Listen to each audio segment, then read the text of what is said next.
Let's do this YouTube thing. What is up, YouTube fam? I'm back again real soon.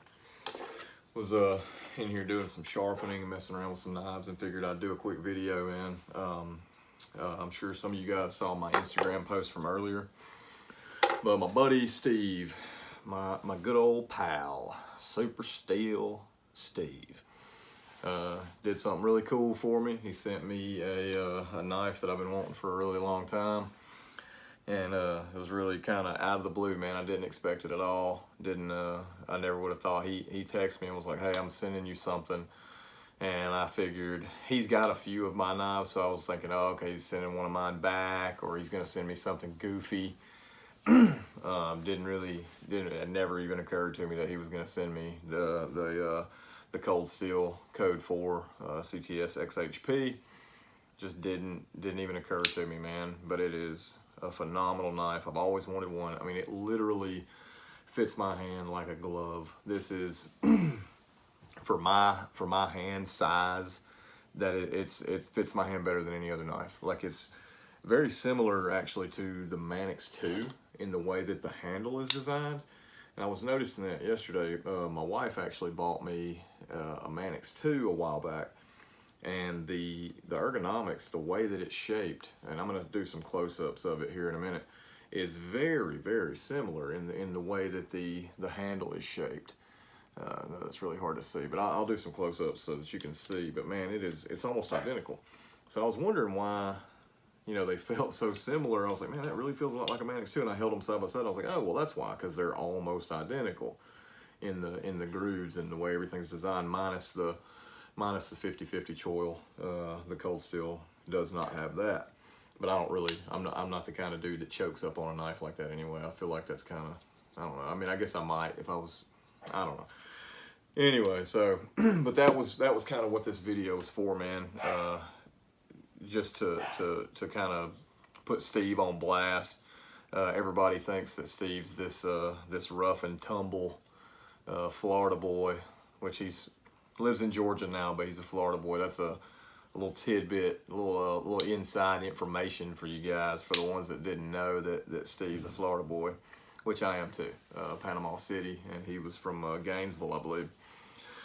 But anyway, so yeah, man, that was a unexpected surprise and freaking blew me out of the water, dude. I was so, when I opened that box, he tried to pull a fast one on me and sent it in an Ontario rat box. So when I unwrapped the packaging, and Steve always does a phenomenal job wrapping it so that it's like a 30-minute ordeal. He did that to me once before when he sent me this orange Manix 2 and S90V. I actually let my 8-year-old unwrap it, and it took him, dude, forever. Like, it was like 40 minutes worth of it, but he wanted to do it, so I was like, all right, I'll let you do it. He wraps it in envelope after envelope and tapes it, and just, I'm almost convinced that he does that on purpose. I don't think it's a security for the USPS thing. I think it's more, I want to make this an ordeal and make you work for it kind of thing, which seems to work pretty good. But it's funny. But anyway, so when I unwrapped all of those envelopes, and I expected to see either one of my knives or something silly, or maybe one of his knives to try out, because he sends me stuff and I'll try out his knives like I did with his Sabenza and stuff, and I pull out this Ontario rat box and I'm like, why did he send me a rat? That's, they're cool, nothing wrong with the rat, but I mean, we've never really talked about it. And then I open the rat box and out slides this beautiful thing, and I was like, holy freaking crap. And I turn it over, and sure enough, XHP. I was like, man, that's killer. That's freaking killer, dude. So I had to call him up and thank him. We ended up sitting on the phone for like 2 hours, making my wife mad because she was ready to go to bed, and we're blabbing about knives.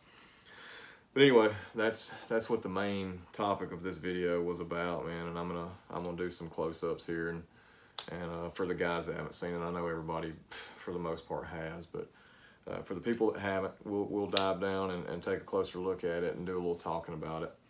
But definitely unexpected surprise, man. I was freaking stoked about that. That's just another, the knife community, man. It's just another example of how cool the knife community is, how cool everyone here is, man. There's so many dudes that I've talked to and met since joining this knife community, that, man, it's just unbelievable.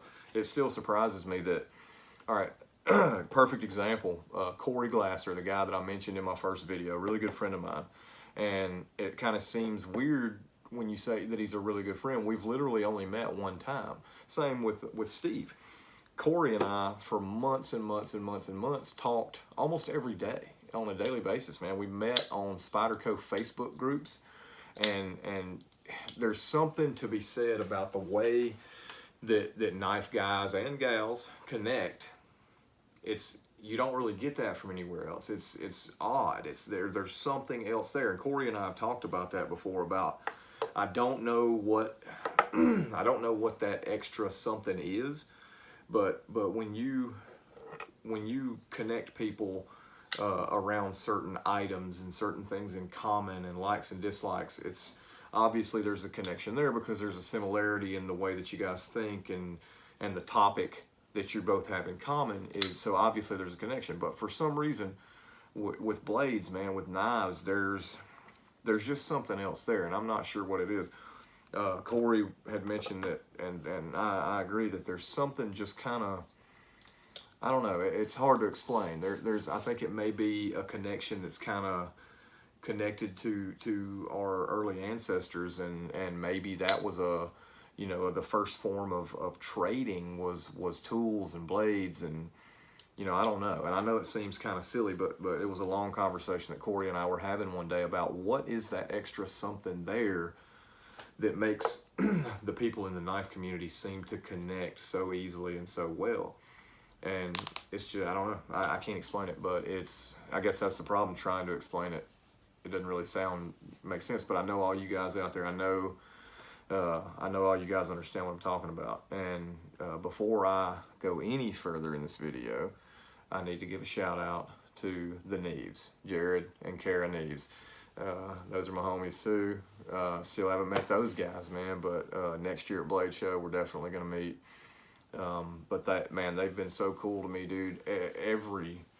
Every picture that I post, every comment that I make, no matter what it is, those guys get on there and have positive, awesome things to say. Jared and I have been talking about maybe catching up and going hunting together. I've got some land here in Alabama that we hunt on, and it's just so cool the way you connect with people on here. But the Neves Knives on Instagram, Neves Knives on YouTube, very cool people, man. Kara is cool, Jared is cool. I like them both, and if you ever hit them up on Instagram, they are both running that Instagram, so you never know who you're going to get. So whenever I message them, I never know exactly. I haven't figured out their terminology and which one talks which way yet. So I usually, when I'm talking to them, I just say y'all, because I know it's both of them.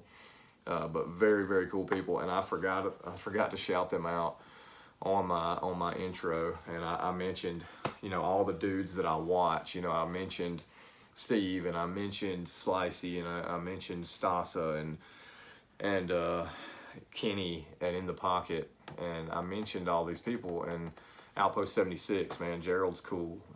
Banner 24/7, awesome dude. Tom Hosang Outdoors, man. Tom Hosang's awesome. A new YouTube channel that's up here now. Alex's Knife Box, and I think on Instagram I want to say he's Alex_Knife Box.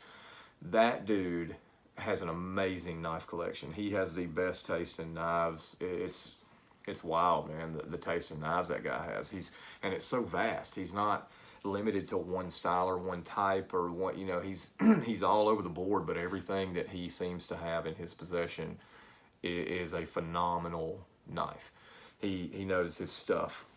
So yeah, man. But while I was doing these shout outs, the Neves are, I check their stuff out on a daily basis. They're really original in the way they do their content. It's not like the way I do it, my Instagram pictures, which lately they've been a little better, but you guys know, my Instagram pictures were pretty freaking lame for a while. I would literally flip a knife open, lay it on my leg in my truck, and take a picture of it, and that was my daily upload of my EDC picture. The Neves, man, it's a whole different game with them. You don't know what you're going to get, dude. You might get a picture. There's a video up on their Instagram right now on Neves Knives that of Jared feeding a freaking wild red fox out of his hand, and then you scroll over, boom, there's a picture of an awesome Civivi, you know, on a log, and you know, you just never know what you're gonna get with them. Their content rather is so awesome, dude. They take these really stellar hiking trips, and they take great pictures of knives on the beaches. Man, their lighting is always cool. The presentation's always cool. It's just really good stuff, man. So I check their stuff out on a daily basis, and for some reason my stupid brain left them out. So of course, I'm assuming it was Jared. He hits me up, comments on my YouTube video, and he's like, "Hey, where's my shout out?" And I was like, "Ah, crap, man." I felt bad about that, so I had to redeem myself. So I did an Instagram post yesterday. I'm sure most of you guys that are gonna watch this video saw it of me. I was just being funny. I was in a goofy mood and trying to be funny, but and they got a kick out of that, so I dig it, man. I like connecting with people on here. It's just a lot of fun. Like I was saying in my intro, man, this stuff, I see everybody doing it, and I see everybody bonding together, and it seems like such a fun thing, man. It seems like everybody's having such a great time. You know, I see everybody, Steve and Vinny and the Neves and all these people doing these videos, and they seem like they're in such a great mood when they're doing them, and they're able to share content of things that they enjoy, like I do. And I was like, man, I really got to get into this. I want to do that. So that's where I'm at, man. But we're gonna jump down close. I'm probably gonna relocate, maybe go outside and sit down and zoom in a little bit on these, and we'll talk just for a minute about these couple of knives I got on the table. I'm not gonna do any kind of in-depth reviews. I'm not ready for doing all of that just yet. I'll stumble over my words and sound stupid, but for the people who haven't seen this XHP Code 4, I'm gonna give you some close-ups of it, and then we'll wrap this thing up. It's not going to be a super lengthy video, so like my last one was. Anyway, before I jump out, I got to do a toast here to Steve. So I'm sure that's probably going to be a thing that I do on the videos, is toast to my buddy. I always enjoyed watching what kind of beers Steve was drinking in the videos before we became friends, and he always had some kind of awesome beer, so I'm gonna be doing the same thing. And yeah, I poured that really shitty, so sorry about it. It's all good. A little head never hurt nobody, right? Hey.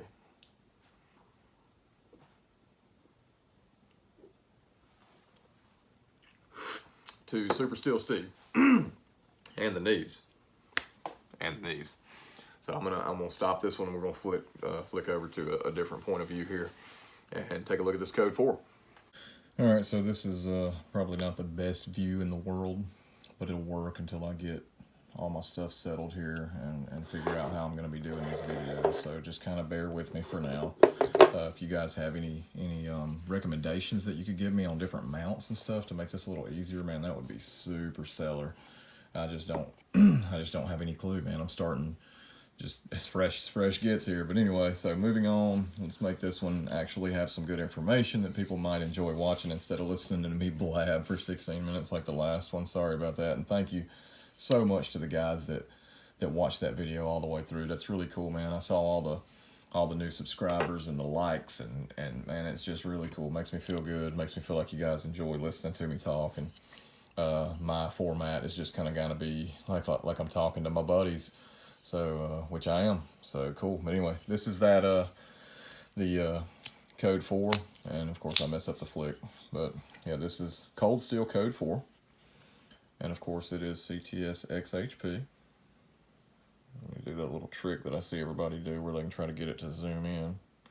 I mean, not zoom, but not be blurry. You feel what I'm saying. Anyway, fantastic knife, man. I think they call it a spear point. That's something I'm not super familiar with as far as Cold Steel's products, but the Code 4 is a fantastic knife. It's super thin too. I mean, it's just got a really thin handle. These are aluminum. I think Steve said, and I want to say he said like 60-41 or something like that. I'm not super familiar with aluminum, so I'm not sure. I don't have a lot of aluminum knives, so I'm not sure about the different types of aluminum. I'm sure it's one of those aircraft grade aluminums, but it's got thumb studs. One thumb stud on the show side sticks out just a bit farther than the clip side there.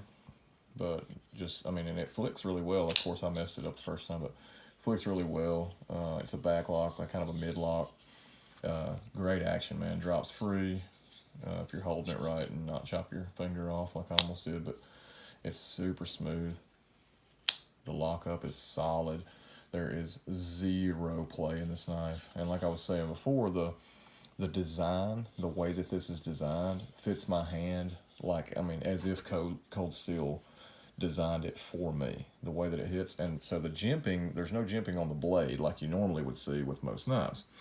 You know, some lacing down here for reference, but here's a couple of Mannixes here. Get these guys out of the way and play a couple. I think I heard Frankie with Birdshot 4 talk about this before. What is the plural of Mannix? Maybe we should ask Gerald over at Outpost 76. He's the big Mannix guy, so maybe we should ask him, what is the plural term for Mannix?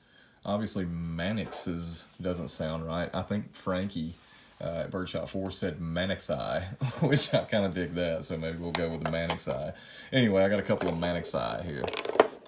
Shout out to Frankie for that awesome terminology there. But as you can see, man, almost every knife that's produced nowadays has some jimping there, except for, you know, like this Kershaw. I mean, Kershaw, shit, I was looking at the Kershaw laying in my box, but this Kaiser Nomad has no jimping. It's pretty smooth, but the jimping on the Code 4, as you can see, it's not even on the back lock there, not on the lock bar. It's the scales are just slightly raised right there, just slightly raised, and so, but you get a great purchase, man. Your thumb kind of settles between the scales there, and that jimping, even though it looks very minor, it doesn't look very deep, and it's not. But just the purchase that you get with it, because of the way that it kind of sits higher, your thumb kind of goes between, and it contours down into to where the lock bar, and it's not very much. It doesn't sit way above. I mean, it's the thickness of a fingernail depth, maybe less than that.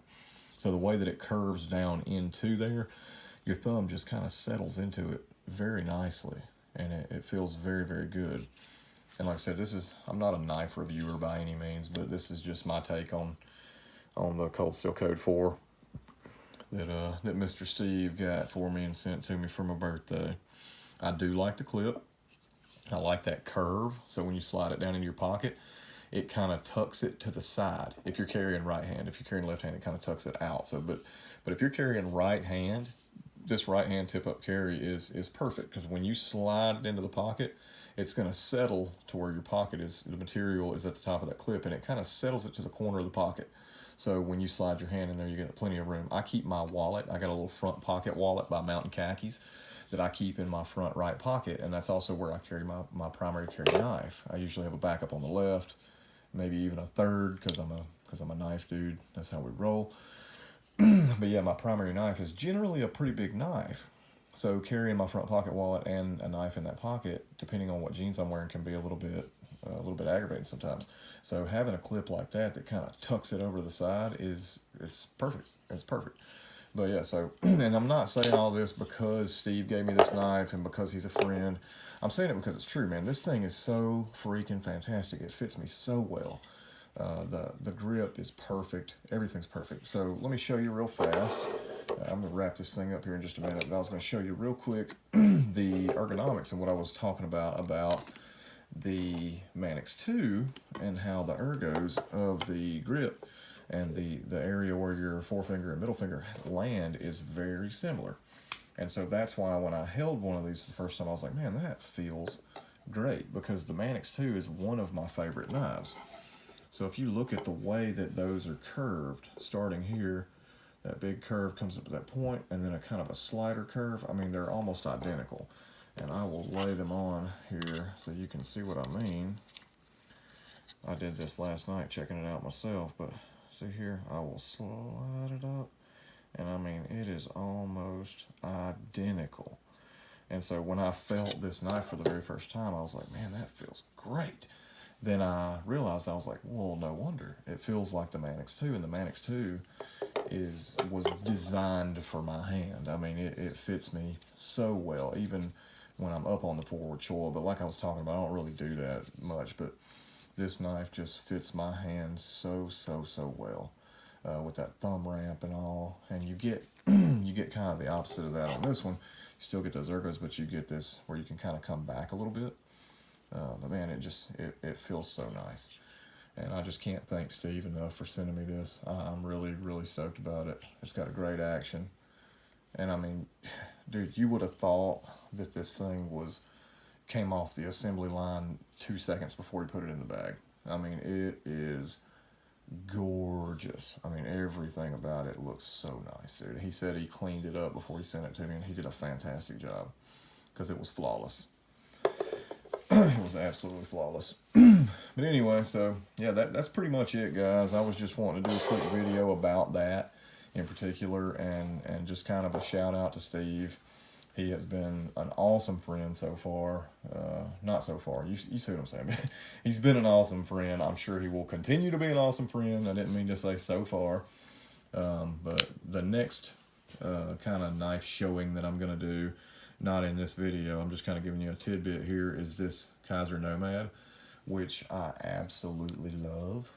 And it is a very nice knife. And the blade stock on this bad boy is sick. It is so thick, and the action is so wonderful, and the titanium's beautiful. I really like everything about this knife. So I will be doing a video on this guy. I am, however, going to, because I saw it on Instagram where another guy did it, took and sanded down this clip, and apparently this clip is titanium, but they did some kind of black coating over it, and he sanded it down and they did a flame anno on it. So I'm going to do the same thing. So the next time you see this, guys, it should be a little less hideous. That clip looks absolutely terrible against that beautiful titanium handle. So all right, well, that's it, guys. That's pretty much it, man. I was just wanting to get on here, say that I freaking absolutely love Steve Kalari. He's a great guy, great friend. And I can't thank him enough for this knife, man. It's not every day you get gifted nice things from people, especially things that are something you're passionate about, and it blew me out of the water, and I just wanted to say thank you. And again, to the Neves Knives, anybody who does not know Jared and Kara Neves, you need to get to know them ASAP. You need to go to their YouTube. They're great people. He is super knowledgeable. They give you everything from opinion to detailed specifications on the knives, all of the specs, man, from behind the edge thickness, handles, length, I mean, everything. They are very detailed, and they do not leave anything out in their videos. If you're looking for information about a specific knife and they have that knife, that is the place to go for that information. You would not get better information from the freaking manufacturer. I mean, they dive in and they tell you everything, and then they give you their opinions on it as well. And they seem like very knowledgeable people, so they have opinions that I would definitely trust. All right, so that's pretty much it, dudes. And yeah, I kind of slid the Millie up in there. I got this one from Corey Glasser, one of my favorite knives. So S90V. Carbon fiber, titanium frame lock Millie. Freaking beautiful. If there was ever a knife that I would say, hey, that's my only knife, if I had to keep one, that's the one right there. But anywho, so all right, guys and gals, I love you, and I am out.